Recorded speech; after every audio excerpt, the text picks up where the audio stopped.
Bonjour ou bonsoir chers auditeurs et chères auditrices de notre web radio R212, notre auteur Mohamed Ebelassen, en sa qualité de chroniqueur de l'ODJ, partage son avis et sa réflexion avec vous, dans cet article intitulé La Centrafrique sort sa crypto-monnaie pour booster son économie.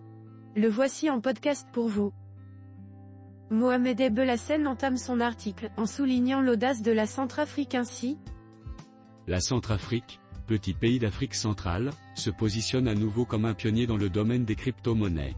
Après avoir été le deuxième pays au monde, après le Salvador, à adopter le Bitcoin comme monnaie légale en 2022, le gouvernement centrafricain franchit une nouvelle étape audacieuse avec le lancement officiel du $CAR. Cette crypto-monnaie nationale, qualifiée de même coin officiel par les autorités, reflète une volonté d'intégrer les technologies blockchain dans la stratégie de développement économique du pays.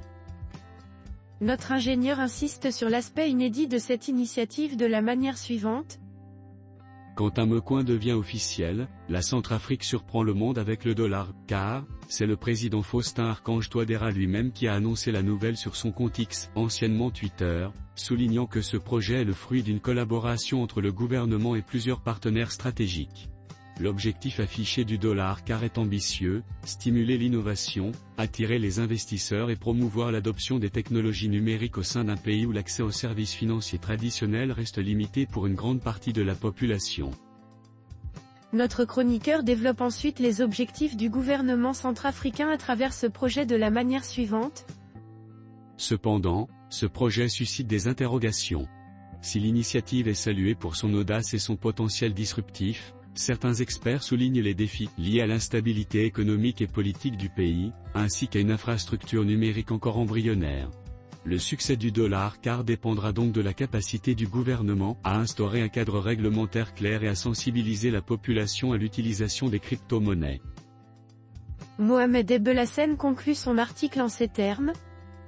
Avec cette initiative, la Centrafrique espère non seulement diversifier son économie, mais aussi se positionner comme un acteur innovant sur la scène internationale.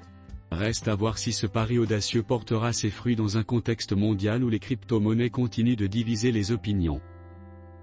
Chers auditeurs de la web radio R212, merci d'avoir été à l'écoute de ce podcast et de partager avec nous ce moment d'échange et de découverte. Votre présence et votre fidélité sont notre plus belle récompense. On se dit à très bientôt, si vous le voulez bien.